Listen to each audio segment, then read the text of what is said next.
Hello friends, मेरा नाम दीपिका है and welcome back to my YouTube channel Deepika ki Pathshala. Guys, आज भी जो वीडियो लेकर आई हूँ वो पर्यावरण अध्ययन सब्जेक्ट का है और ये है टॉपिक चैप्टर 2 जंतु एनिमल्स।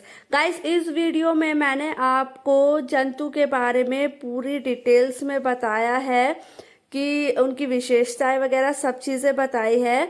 और वीडियो शुरू करने से पहले मैं बताना चाहूँगी कि मेरा जो चैनल है दीपिका की पाठशाला, कृपया उसको सब्सक्राइब करें। मेरी वीडियो अच्छी लगे तो लाइक शेयर ज़रूर करें और अगर कोई भी क्वेरी है, कोई भी क्वेश्चन है तो प्लीज़ मुझे कमेंट ज़रूर कीजिएगा। आगे शुरू करते हैं। तो गाइस, चलिए शुरू करते हैं जंतु से। पहले मैं आपको जंतु की परिभाषा बता देती हूँ। जंतु जो है सजीव जगत में जंतुओं का महत्वपूर्ण स्थान है। जंतु जगत में अनेक प्रकार के जीव जंतु शामिल होते हैं। हमारी पृथ्वी पर जीव जंतुओं का एक विशाल संसार है। इसकी विविधता को देखते हुए इसका अनेक प्रकार से वर्गीकरण किया गया है। तो जंतुओं का वर्गीकरण जो है गाइस 2 टाइप से किया गया है। एक तो है कशेरुकी और दूसरा है अकशेरुकी, यानी कि रीढ़ की हड्डी वाले जंतु, और दूसरा है जिनकी रीढ़ की हड्डी नहीं होती है वो वाले जंतु। रीढ़ की हड्डी वाले जंतु में कौन कौन से जंतु आते हैं? मत्स्य, मछली, उभयचर, मेंढक, सरीसृप, सर्प और छिपकली। पक्षी हो गए, स्तनधारी हो गए यानी कि मैमल्स हो गए, मनुष्य, बंदर, कुत्ता, बिल्ली। और जो जिनकी रीढ़ की हड्डी नहीं होती है वो वाले जंतु गाइस कौन कौन से हैं? कर्मी, तितलियां, प्रवाल, केकड़े, विभिन्न प्रकार के स्पंज। ठीक। शारीरिक रचना के आधार पर जंतुओं का वर्गीकरण, जैसे कि कशेरुकी जंतु, वर्टेब्रेट्स एनिमल्स, ये कौन कौन से होते हैं? इस वर्ग के अंतर्गत जंतु आते हैं जिनके शरीर में रीढ़ की हड्डी या कशेरुकी दंड होता है। समझ में आया गाइस? फिर है आपका अकशेरुकी जंतु, इनवर्टेब्रेट्स एनिमल्स। इसमें क्या है? इस वर्ग के अंतर्गत ऐसे जंतु आते हैं जिनके शरीर में रीढ़ की हड्डी या कशेरुक दंड नहीं होता है। अभी तक ज्ञात समस्त जंतुओं की जातियों में इनकी संख्या लगभग 95% है। थर्ड कौन सा है? अकशेरुकी बनाम अरुज्की संघ, यानी कि इनवर्टेब्रेट्स वर्सेस नॉन कॉर्डेटा। इसमें 2 टाइप्स के होते हैं, एक तो कॉर्डेटा होता है रज्जुकी और अरज्जुकी। ठीक। इसमें क्या क्या आता है गाइस? जिन प्राणियों के शरीर में जीवन की किसी भी अवस्था में पृष्ठ रज्जु पाया है उन्हें कॉर्डेटा या रज्जुकी संघ में शामिल किया जाता है। समझ में आया? सेकंड है इसमें नॉन कॉर्डेटा। जिन जंतुओं में पृष्ठ रज्जु पूर्ण रूप से या आंशिक रूप से सखंड कशेरुक दंड में बदल जाता है उन्हें अरज्जुकी नॉन कॉर्डेटा संघ में शामिल किया जाता है। मैं आपको पूरा दिखा देती हूँ गाइस। अब जो जंतुओं का वर्गीकरण किया गया है वो पोषण के आधार पर किया गया है, यानी कि स्वपोषी या आत्मपोषी। इस वर्ग में ऐसे जंतु उपस्थित होते हैं जो अपना भोजन स्वयं बनाते हैं। नाम से ही पता चल रहा है, स्वपोषी। युग्लिना में आत्मपोषी होने के लक्षण पाए जाते हैं। युग्लिना में क्लोरोप्लास्ट तत्व पाया जाता है।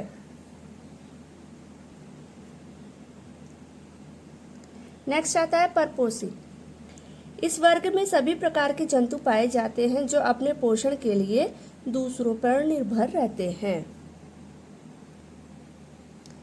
नेक्स्ट है गाइस, कोशिका के आधार पर जंतुओं का वर्गीकरण। कोशिका के आधार पर, पहले क्या था? पोषण के आधार पर था। ठीक। अब आया है कोशिका के आधार पर जंतुओं का वर्गीकरण। एक कोशिकीय जंतु, बहुकोशिकीय जंतु यानी कि यूनिसेलुलर एनिमल्स और मल्टी सेलुलर एनिमल्स। इसमें क्या है? इस वर्ग के जंतुओं का शरीर एक कोशिका से बना होता है।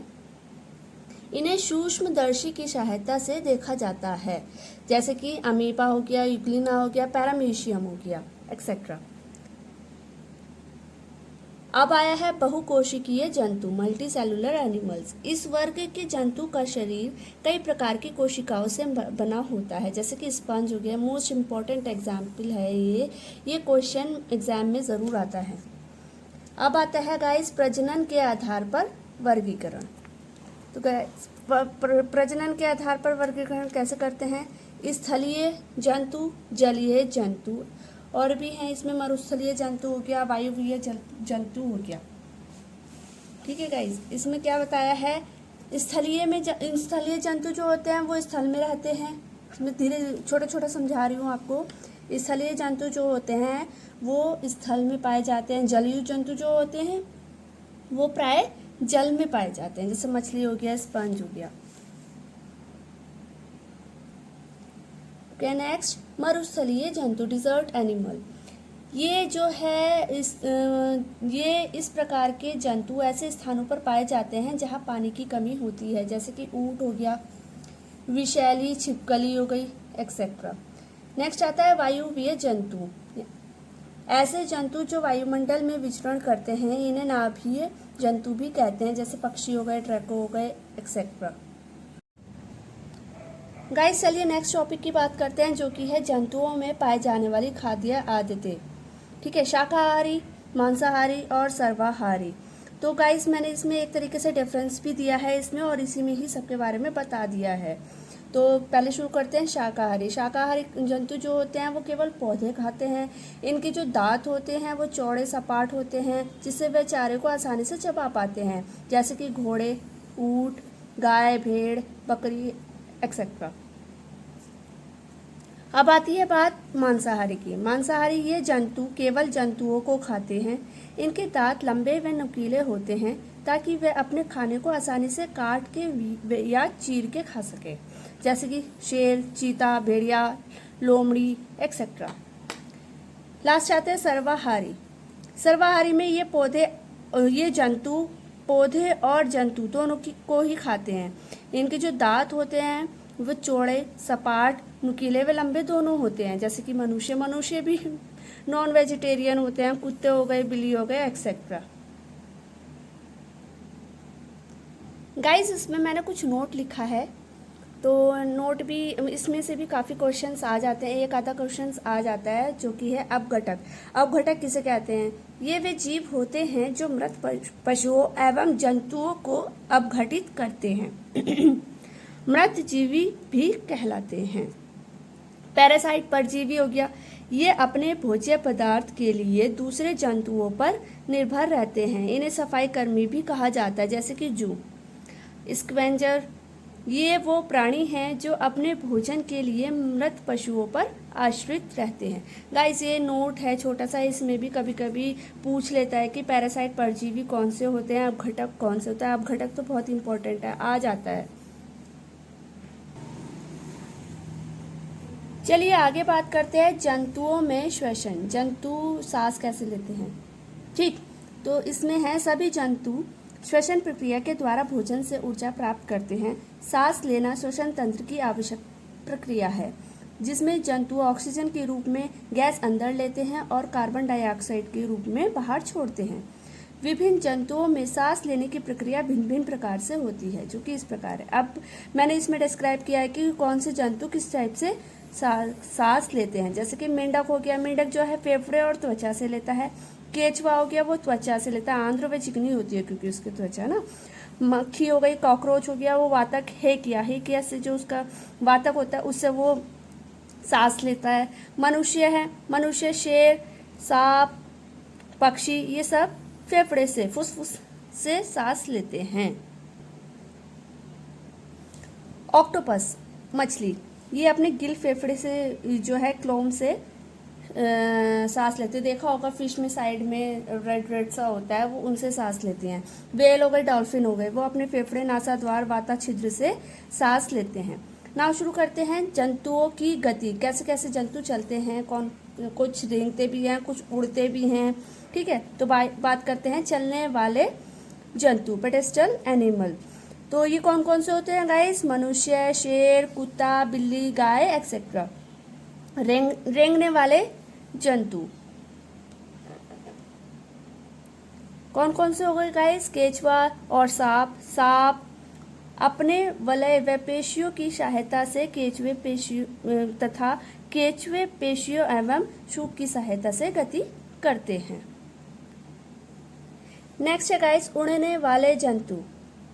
उड़ने वाले जंतु आपको पता ही है पक्षी होते हैं। पक्षियों द्वारा उड़ने का कार्य किया जाता है। शुतुरमुर्ग जो है और एमू जैसे पक्षी जो हैं वो उड़ते नहीं है लेकिन तेज गति से भागते हैं। और इसमें एक इम्पॉर्टेंट चीज और है, इसमें क्या है, उल्लू अपनी गर्दन पीछे तक घुमा लेता है। ऐसा इसलिए क्योंकि उसकी आंखों की पुतलियां घूमती नहीं हैं। गाइस अब आ गए हैं तैरने वाले जंतु, एक्वेटिक एनिमल्स। ये कौन कौन से होते हैं? मेंढक हो गया, मछली के साथ साथ हंस व बत्तख जैसे पक्षी भी जल में तैरते हैं। नेक्स्ट है फुदकने वाले जंतु। मेंढक हो गया, केवल एक मेंढक ही है जो फुदकता है। नोट है इसमें, नोट जो है कॉकरोच एक ऐसा जीव है जो चलने, चढ़ने तथा उड़ने तीनों का कार्य कर सकता है। आइए अब बात करते हैं जंतुओं में प्रजनन। जंतुओं में प्रजनन कैसे कैसे होता है? जरायुज, गाइस ये जरायुज लिखा है, विविपेरस एनिमल्स। इसमें प्रजनन क्रिया के दौरान बच्चों का जन्म होता है, जैसे गाय, कुत्ता, मनुष्य आदि, हाथी इत्यादि। अंडप्रजक ओविपेरस हो गया एनिमल्स। इस प्रकार की प्रजनन क्रिया में बच्चे अंडों से उत्पन्न होते हैं, जैसे पक्षी, मेंढक, बत्तख, मछली एक्सेट्रा। आगे बात करते हैं हम स्तनधारी की। स्तनधारी मैमल्स ऐसे जंतु जो बच्चा पैदा करते हैं तथा जिनके शरीर पर बाल पाए जाते हैं स्तनधारी कहलाते हैं। इन जंतुओं में स्तन ग्रंथियां भी पाई जाती हैं। इसके उदाहरण गाय, हिरण, चूहा, हाथी, चमगादड़, मनुष्य आदि। गाइस मैंने एक नोट भी लिखा है, इसमें स्तनधारियों की विशेषताएं क्या क्या हैं। इसमें क्या क्या विशेषता है? इनके शरीर पर बाल का पाया जाना, कान के मध्य भाग में 3 अस्थि जो होती हैं इनकी, मेलियन, इनकस व स्टेपस का पाया जाना प्रमुख है। मैंने इसमें कुछ एक ये बनाया है जिसमें बताया है इसमें जीव कैसे कैसे बच्चे देते, बच्चों के नाम क्या है मतलब इनके ना, जैसे शेर और भालू हो गए, इनके बच्चों को शावक कहते हैं। तितली हो गई कैटरपिलर, पक्षी पेंगुइन, कौवा, चूजा, मेंढक टेडपोल, बाज। ये आप सारा रीड आउट कर लेना, नोट कर लेना, ठीक है गाइस। नेक्स्ट टॉपिक है इसमें जंतुओं की इंद्रिया एवं उद्दीपन। इसमें क्या क्या लिखा है देखते हैं, चलिए पढ़ते हैं। सभी जंतुओं में 5 इंद्रियां होती है, सेंसर पॉइंट जो होते हैं 5 होते हैं, जैसे कि आंख, कान, नाक, जीभ व त्वचा। सभी जीव जंतु अपनी अपनी इंद्रियों की सहायता से विभिन्न कार्यों को संचालित करते हैं। इसमें ये पॉइंट है, कुछ विशेष पक्षी जैसे बाज, गिद्ध और चील आदि की दृष्टि मनुष्य से 4 गुना ज्यादा होती है, और ये फैक्ट है, ताकि वह अपने शिकार को दूर से पहचान सके। बी पॉइंट है, चींटियां अपनी समूह की चींटियों को उनके द्वारा छोड़ी गई गंध से पहचान लेती हैं। नेक्स्ट है इसमें, कुछ कीड़े मकोड़े अपनी मादा कीड़े को उनकी गंध से पहचान लेती है, जैसे कि रेशम का कीड़ा। मच्छर मनुष्य की शरीर की गंध एवं तलवे की गर्मी से अंधेरे में भी ढूंढ लेते हैं। नेक्स्ट, पक्षी एक ही समय में 2 भिन्न भिन्न दिशाओं अथवा वस्तुओं को देख सकता है, क्योंकि इनके सिर के दोनों ओर अर्थात दाएं और बाएं 2 आंखें होती हैं। नेक्स्ट पॉइंट है इसमें, कुत्ता, बाघ और शेर आदि अपने मलमूत्र की गंध से अपने विशेष क्षेत्र की पहचान कर लेते हैं। मेंढक, छिपकली जैसे जीव अपने शिकार को पकड़ने के लिए अपनी जीभ का प्रयोग करते हैं। गाइस ये वाला जो पॉइंट है वो बहुत ही इंपॉर्टेंट मैं बोलने जा रही हूँ, इसलिए मैंने इसको हाईलाइट भी किया है।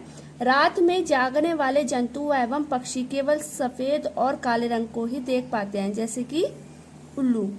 क्वेश्चन आता है इसमें कि ऐसा कौन सा जंतु है जो रात होने पर केवल उनको ब्लैक एंड व्हाइट ही दिखता है, ठीक, तो उसका आंसर है उल्लू। नेक्स्ट टॉपिक हम स्टार्ट करते हैं। कुछ जंतु एवं उनकी विशेष लक्षण। तो पहले मैंने लिए हैं स्थलीय जंतु। ठीक है गाइस, तो शुरू करते हैं इसमें हाथी से। बहुत ही इम्पोर्टेंट क्वेश्चन है गाइस ये। हाथी सबसे बूढ़ी हथनी हाथियों के बीच की नेता होती है। हाथी 100 किलो से अधिक पत्ते हुए झाड़ियों को खा सकते हैं। यह अपने शरीर को ठंडा रखने की अनुकूल क्षमता रखते हैं। यह कान से ताप नियंत्रण भी करता है। यह कम सोते हैं तथा कम आराम करते हैं।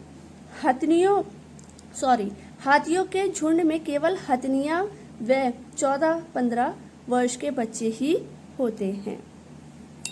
नेक्स्ट है इसमें बाघ। इसकी दृष्टि बहुत ही तीव्र होती है। यह मनुष्य की अपेक्षा 2 गुना अधिक दूर तक रात में भी देख सकता है। यह ध्वनि को सुनने के लिए अपने कान कई दिशाओं में घुमा सकता है। ये हाथी, बाघ, गैंडा, स्थौल, इनसे रिलेटेड तो सीटेट में गाइस बहुत ज़्यादा क्वेश्चन आते हैं।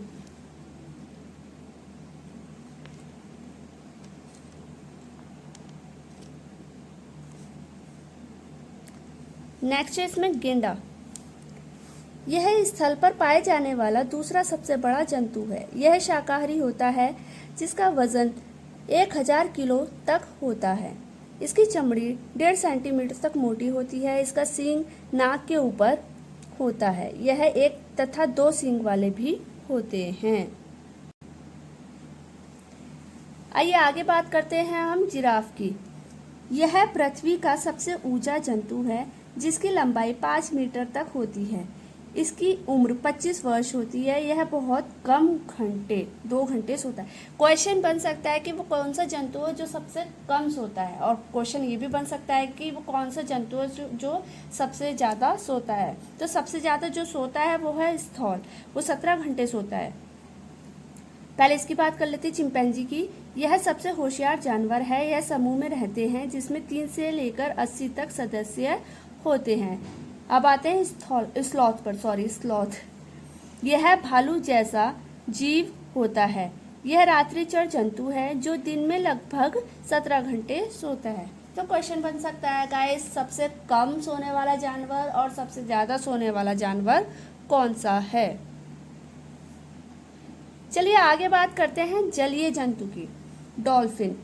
यह पानी के अंदर एक दूसरे से संपर्क में संचार करने के लिए विभिन्न प्रकार की आवाजें निकालते हैं। ऊंची डॉल्फिन सूम्स भारत की राष्ट्रीय जलीय जीव है। व्हेल।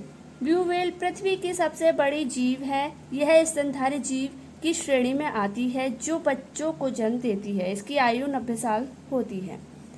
नेक्स्ट आता है सांप। इसके कान नहीं होते, परंतु कंपन को पहचानने की क्षमता रखता है। ये रेंगकर चलता है। ये किसान के मित्र होते हैं।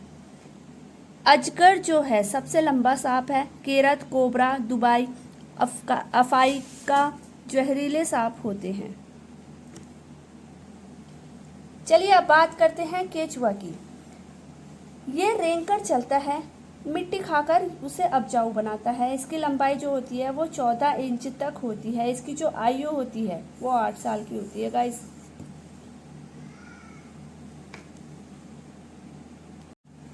आइए नेक्स्ट हम बात करते हैं पक्षी एवं उनके कुछ विशेष लक्षण। तो वो उनके लक्षण हैं, जैसे मजबूत दृष्टि वाले कौन कौन से पक्षी होते हैं गाइस। चील होता है, बाघ होता है और गिद्ध होता है। गर्दन घुमाने वाला कौन सा होता है, उल्लू और मैना। घोंसला सामान्य कौन से पक्षी बनाते हैं, बुलबुल घास एवं झाड़ियों से। और घोंसला मुलायम कौन बनाता है, रॉबिन घास, मुलायम पंख, जड़, ऊन एवं कपास से। घोंसला मुलायम और कठोर कौवा बनाता है भाई, तार एवं लकड़ी से। यह अपना घोंसला ऊंचाई पर बनाते हैं। अब आते हैं सहजीवी संबंध। भैंस एवं बगुला। प्राय बगुला भैंस की पीठ पर बैठा रहता है। यह इसलिए भी क्योंकि यह भैंस के परजीवी कीट को खा सके। सर्वाहारी पक्षी मोर होता है भारत का राष्ट्रीय पक्षी। न उड़ने वाला पक्षी पेंगुइन। यह पानी में तैरता है, अंडे देता है। बर्फीले इलाके में पेंगुइन झुंड में रहते हैं। गाइस मैं आपसे एक बारी और कहूँगी कि अगर आपको मेरी वीडियो पसंद नहीं आ रही है तो आप प्लीज़ मेरे को कमेंट करके बताइए, मैं इसमें कुछ सुधार भी करूँगी। भाई मैं भी लर्नर ही हूँ, ठीक है, मैं भी चाहती हूँ कि भाई मेरे में भी थोड़ा सुधार आए, और कोई भी मिस्टेक हो तो प्लीज़ मुझे कमेंट ज़रूर कीजिएगा, ठीक है। चलो आगे चलते हैं। जंतुओं से लाभ, कौन कौन से जंतु हमें किस किस टाइप के बेनिफिट्स देते हैं। जैसे मधुमक्खी हो गया, वो हमें शहद एवं मोम देती है। रेशम की कीट हो गई, रेशम देता है। लाख का कीट क्या है, लाख देती है हमें। गाय, भैंस, बकरी, मुर्गी, बत्तख, मछली, खरगोश, हिरन, ये सब हमें दूध, मांस, अंडा, ऊन, चमड़ा, ये सब देते हैं। आगे बात करते हैं खच्चर, घोड़े, बैल, ऊंट, ये क्या किस लिए बेनिफिट होते हैं। यातायात एवं भार ढोने वाले। चील, कौवा, गिद्ध, कुत्ता, लोमड़ी, भेड़िया, गुरबैल, सफाई करने वाले। मछली, सुअर, शार्क, खाद्य। और गाय, भैंस, घोड़ा पालतू होते हैं। और किसान मित्र जो होता है वो केचुए को माना जाता है। क्वेश्चन बन जाता है गाइस की किसान का मित्र कौन कहलाता है। ऑप्शन भी देते हैं, सांप होता है, मुर्गी होती है, केचुआ होता है, एक्सेट्रा एक्सेट्रा। तो आपको केचुआ लगाना है।